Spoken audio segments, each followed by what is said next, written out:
In this video, we're going to take a look at TDR free versus paid effects plugins. Hi folks, I'm Mike and I hope you're well. So there's lots of companies out there who are offering free plugins, and their hope is that you'll enjoy their free plugins so much that you'll want to buy the paid versions. And when you think about it, it's a really honest way of doing business. They're putting their money where their mouth is. They're saying, look, we have enough confidence in our product that we think you'll like it so much you'll want to buy the paid version. Now, one of those companies is Tokyo Dawn Records. I've looked at TDR plugins quite a lot on this channel because I'm quite a big fan of their free plugins, so I often recommend them. The question is it worth paying the money and getting the extra features for the paid versions? I'm going to be looking at both versions today in this video, the free and the paid, but I'm not going to be telling you whether I think it's worth it or not. Instead, I'm going to ask you to give me your opinion in the comments down below after you've watched the video, because after all, you're the consumers, it's you that counts. Now, by the way, I am not being paid in any way by Tokyo Dawn Records for this video. In fact, they don't even know I'm making it. So let's get stuck in to the first plugin. So first up we have Nova, a completely free dynamic equalizer, and regulars to the channel will definitely know about this plugin because it's one of my favorite free plugins ever. However, in this video I'm going to be comparing it to the paid or the gentleman's edition of the same plugin. So I want to recap quickly on what features you do get in the free version. So first of all, you have 4 bands of EQ available to adjust, and if I select one of them, we can adjust it with the controls down the bottom here. So I can adjust the gain like so. I can adjust the Q, make it more narrow or more wide like so, and also the frequency itself. And I've also got 3 different curve types there which I can switch between. Now, one of the things I really like about this plugin is that you can do all of that from the mouse itself. So you can drag the node around to change the frequency and the gain like so.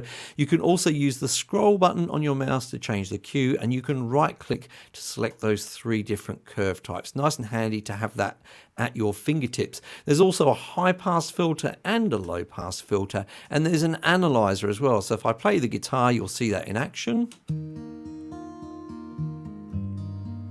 Now, some people can't figure out how to switch that off and on. There's just some controls up there at the top right, so you know, so you can switch it off and on. There's some different modes to select as well with that. So that's the basic EQ functions. What about the dynamic side of things? Now, if you've never used the dynamic EQ before, they're very, very handy indeed, because it means you can gradually adjust that EQ setting depending on how much signal you're getting on that band. So let's say, for example, I've adjusted this band upwards. I want to accentuate the frequencies in the guitar at that point. However, when I get too loud with the guitar at those frequencies, I don't want it to go overboard, so I want to attenuate it or reduce it a little bit. So I can do that by selecting that node, going down here and switching on threshold, and then I'm going to adjust the threshold while I listen to the guitar. Now notice that there's some indication of the signal going around there, some metering around the edge of the control there as I do it, and I'm just going to reduce that threshold so it's just down below the peaks at that frequency range.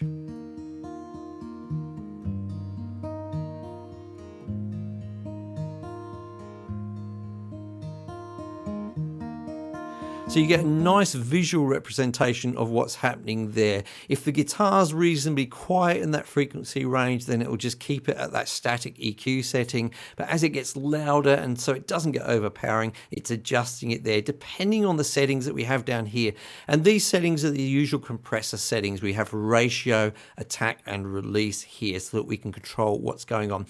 Added to this, we also have some sidechain features. That means that we can use the signal from another track or another instrument and use that to adjust what's happening dynamically with the compression on that particular frequency band. Now, this is somewhat similar to a multi-band compressor, but in my opinion, you can get a little bit more granular, a little bit more detail with this. You could choose a very, very narrow EQ here and really control that. Very handy. I find it useful on acoustic guitars because sometimes certain things can poke out at certain frequencies on acoustic guitars, so it's nice to tame them.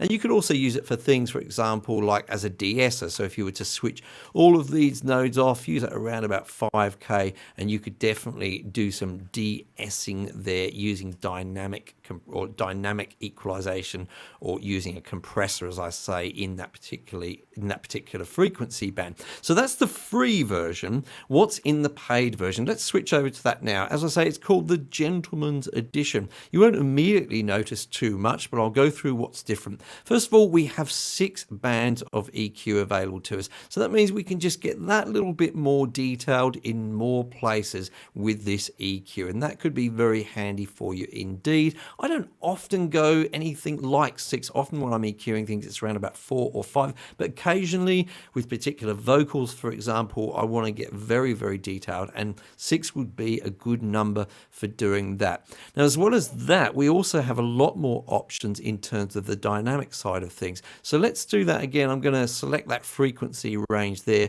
I'm going to turn my compressor on. In fact, I'll just bring that down there a little bit, so it's actually bringing it down, and it's going to compress that. I'll adjust my threshold again.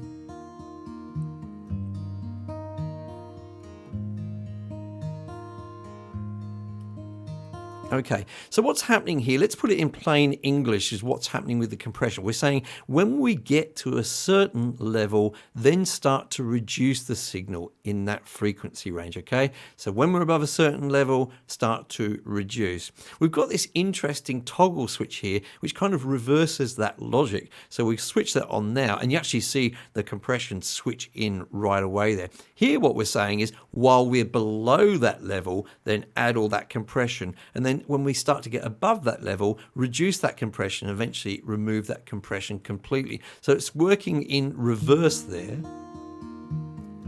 So pretty much here, mostly when the guitar is playing at all, we don't have any compression, okay? That's because of the setting we have. Change the threshold so that the guitar's hardly getting to it, and it's compressed most of the time. Now, I haven't found a use for this particular function yet, I must admit, but some of you, that you know, the bells must be ringing in your head thinking, I could use it for this or that. So could you let me know down in the comments how you would use that particular feature? I'd really be interested to know. Now, some other things that we have in terms of compression here is we have a look ahead feature on the attack. If we engage that, it's just labeled AH there. I guess that's for ahead. That means that it's looking ahead at the signal, and it means it can react much more quickly. So you can get very, very quick attack times there and really clamp down on things as soon as it happens. We also have an automatic release feature here. That's on by default, and that can really help to make the compression in that band sound a lot more natural, okay? Now, on top of that, we also have some additional features in terms of the side chaining. So as I say, we can use a different instrument signal to affect our compression. If we turn these sidechain features on here, you'll see the controls to the left change. Okay, I'll just toggle it off and on so you can see which controls are changing.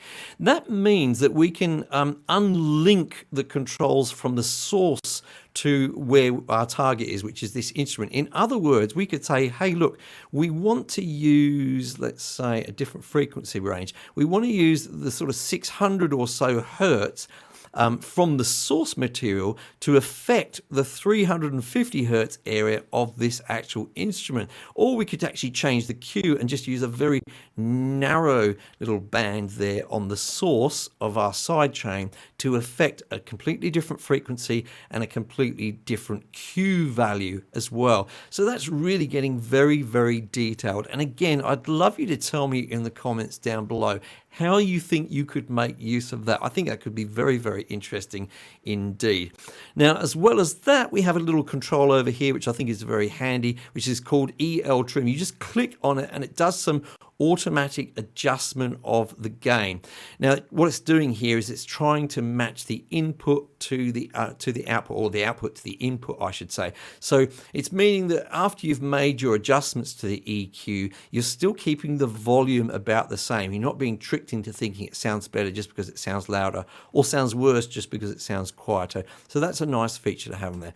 But a really big feature is the one I'm about to show you now, and this is called Smart Ops. And I'm going to switch switch over to a different implementation of the plugin here where I have it switched on, I have it toggled on, and I've actually got this on my master bus. I'm going to be affecting the whole signal. This is basically a way to do some EQ matching, and there's a few useful features in here. I'm going to use it to load up a file here so that I can match to another song. Now you can't see what I'm doing here because my file selection is just off on another screen, but I promise you I've just selected another file which is analyzed. Now I'm going to click the learn button and I'm going to play my song.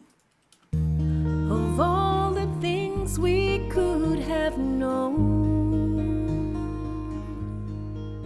Now when I press stop, it's going to come up with an EQ curve which it can use to apply to our song to kind of match our reference track. And we can do that with some operations down here. So let's click down here and I'm going to just do a static match here. And it's made an EQ adjustment, and what it's saying is, hey, if I make this EQ adjustment, it's going to sound very, very close to the reference track which we loaded in there. Okay, not only do we have the static option, but we also have some dynamic options and a whole bunch of other options there as well as only applying it to certain bands, all that kind of good stuff. So there's an awful lot there. If you want to do some EQ matching, that's a really great feature that we have there in this paid version. So what do you think? Is it worth paying for the gentleman's edition of Nova? Let me know in the comments down below. So next up we have Slick EQ, and it's the free version that we're looking at here. A nice simple EQ with just 3 bands, low, mid and high. Now you may be asking yourself, why would I bother getting this 3-band EQ when I can get Nova and the free version has 4 bands?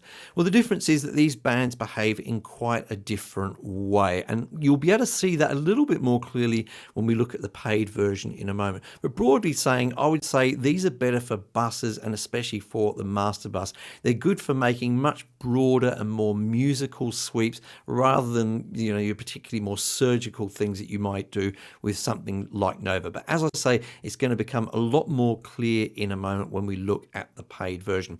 So in terms of features with this free version, we have on the low and the high bands here, we have some different curves or filters that we can choose from. You can see me switching those there. Down on the left hand side we have a high pass filter which we can adjust like so, or switch it off if we turn it all the way down to the bottom. Then in the middle here you can see that you can turn EQ saturation, so you can now add a little bit of color to your sound with some saturation, and there's some different modes of saturation over here on the right. We're on linear at the moment. I can switch through to silky, mellow, deep, funky, and back to linear again. And then the other major thing that we are able to change are these modes up here. We're on American at the moment. We'll go over to British, German, Soviet, and then back to American. So the differences between these two, again, are going to be easier to see when we look at the paid version, but I'll say that it's, broadly speaking, we've got differences in the Q value characteristics of those different modes, which really changes the way they sound and behave as you're adjusting them. So that's the free version of Slick EQ. Definitely worth downloading. But what's the difference with the paid version? So let's go on to that.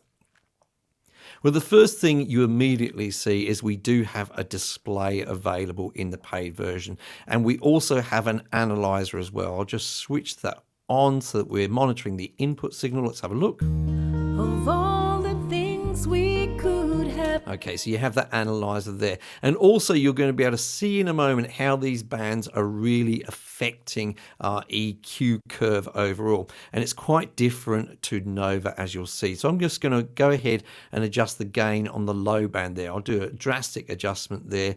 And you'll see that not only is it changing down the bottom end here, we're doing as expected, go down much lower, but there's a slight tilt and a lift up there to the high end frequencies. There's almost a bit of a shelf happening there as we're doing that. Okay, so I'll adjust that again and you'll see it works in the reverse way as well. Okay, so that's one big difference between this and Nova for sure in terms of behavior. So I'll adjust the frequency there and you can see how that's affecting things. So that happens with all of the bands. So there's always some shifting going on across the whole spectrum as we adjust the bands. You'll find that if you use that, it is, as I say, for want of a better term, because these terms sound a bit woolly if you ask me, is more musical to use. I'll leave it at that. You can figure out what that means for yourself. Okay. And also with this paid version, we do have a couple of different choices for the mid band as well in terms of filters. Okay. So we can get a bit more surgical with a narrow one there, or we can make it a bit more broad like so. So that's some of the main differences in terms of the different bands. We also, as well as having the high pass filter as we did before, but we also have a low pass filter, which we can adjust there. And those filters also have some different curves available with them as well. This one's quite a nice one for the high pass filter, where you get a bit of a bump. Let me just push this up a little bit so we can see it. You get a little bit of bump just at the top of that high pass filter there. That's a character that some people really like to have. So it's nice to have that there as an option, or you can switch it off and have a different kind of curve there. We also have some effect over the tilt filter. So if I just push that up, you can see that the whole thing changes. There we have some controls over that. Some different types of tilt going on there. So that's a big major difference. We also have an extra mode. So as we go through, we've got the American, the British, the German, the Soviet, and then we have the Japanese one as well. And if I make some changes there, I'll just do that to the mid range there. You can see it's much more surgical with this Japanese mode than any of the others, way more surgical than any of them. So that will have quite a different impact on the way that your EQ is behaving.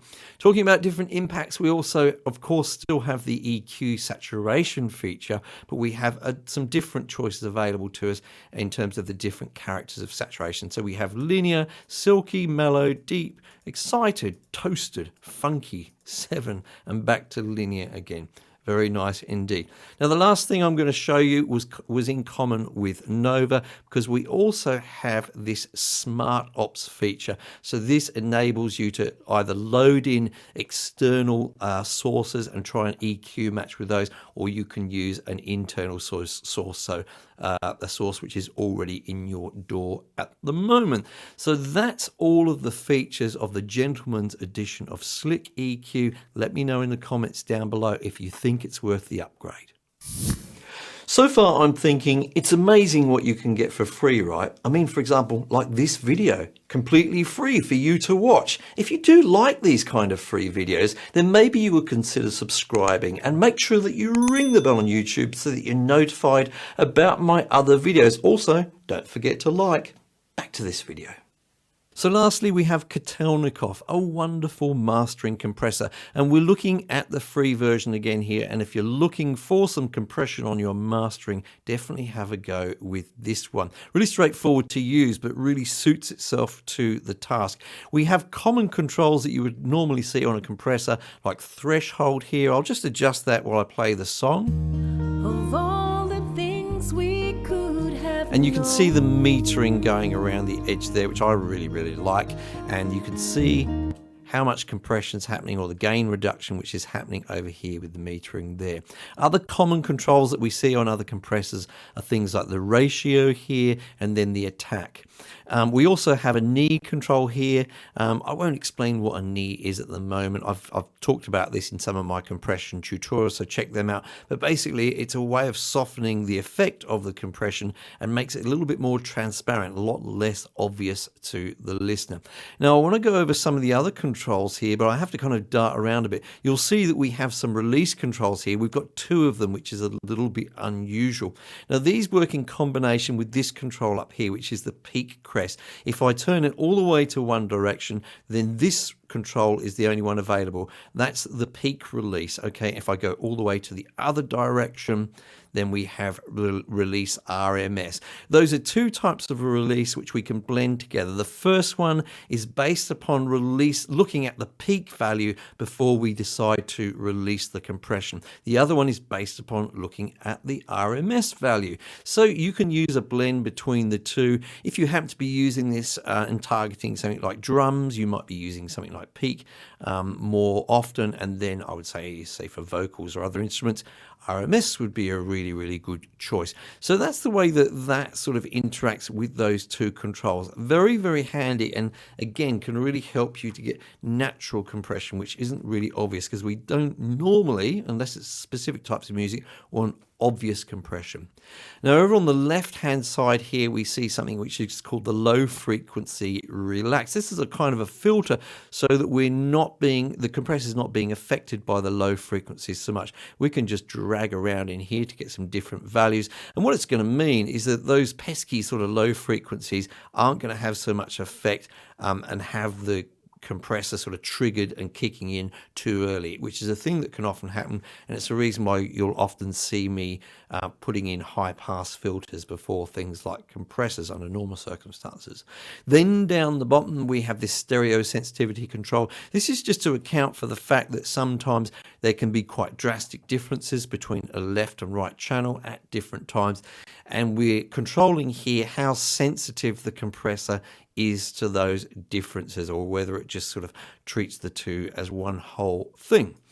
So some very useful controls there. Then over on the right hand side we have the makeup gain, dry mix controls here, and importantly we have an output gain. Now you may be wondering what the difference is between these two. So if you imagine this is a kind of a parallel compression system where you can mix the two signals, the original dry and the wet signal together, then the makeup gain here is kind of related to that mix, whereas the output gain is just more like a volume control. It's the overall output. I hope that makes some kind of sense.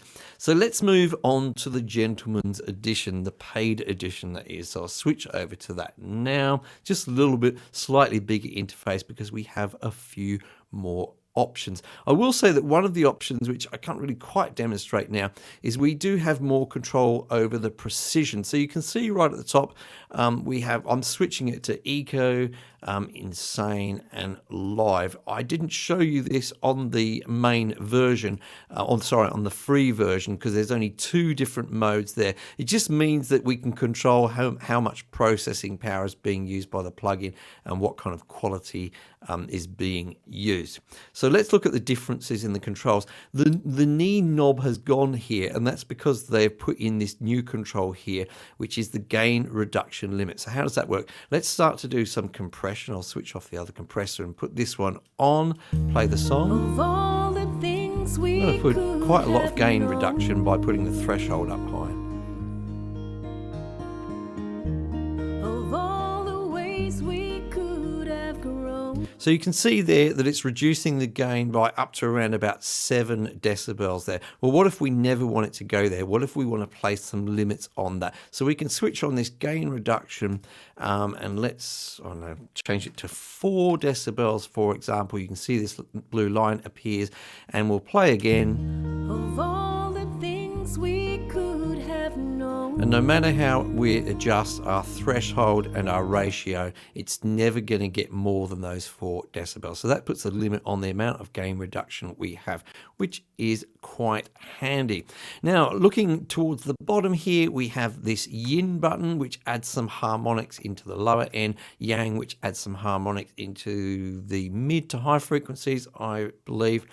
Then this inertia control, a little bit difficult to sort of explain, but it controls the nature of the speed of the compression, whether it sort of happens quickly and then relaxes slowly or vice versa. There's a few different options available there. We can have it on or off, or we have one where I think we press the Alt button and it goes to another mode entirely. Difficult to explain, but yeah, essentially it's a speed control. Next we have FDR, which stands for frequency dependent ratio. So obviously this does relate to the ratio, and if we click this edit button when we have it switched on, we can actually edit the nature of this. So this is useful if you only want certain frequencies to be affected by the ratio settings that you have set up. So I'll just change the amount here to increase the area that we're looking at. I can move the frequency obviously up and down like so. I'll do that. And that means that you can make sure that certain frequencies could be, for example, left out. So you may set it up so that high frequencies, you don't want them compressed, you want them to crack through, and you can set it up so that they're not affected, whereas all the other frequencies are. So that's a nice added amount of control we have over the frequencies which are being affected by the compression. Now over on the right hand side here, finally, I'm just going to point you over to this sort of equal loudness estimate. There's a little light here. So we've got our output gain as we did before. You'll see this light here. This starts to indicate how far off we are from the original. So I'm just going to play this. So when it's flashing red, it's saying, look, it's nowhere near where we were originally. So the input and the output gain are not matching. Of all the things we could have known.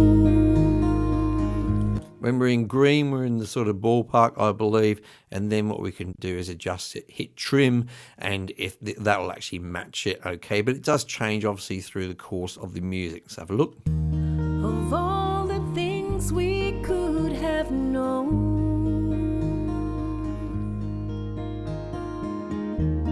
Just roughly staying there. So that's all of the features of the paid version. Again, let me know in the comments how you feel about this. Is it worth upgrading from the what honestly is a wonderful free version to this paid version? I'd love to hear your comments on that.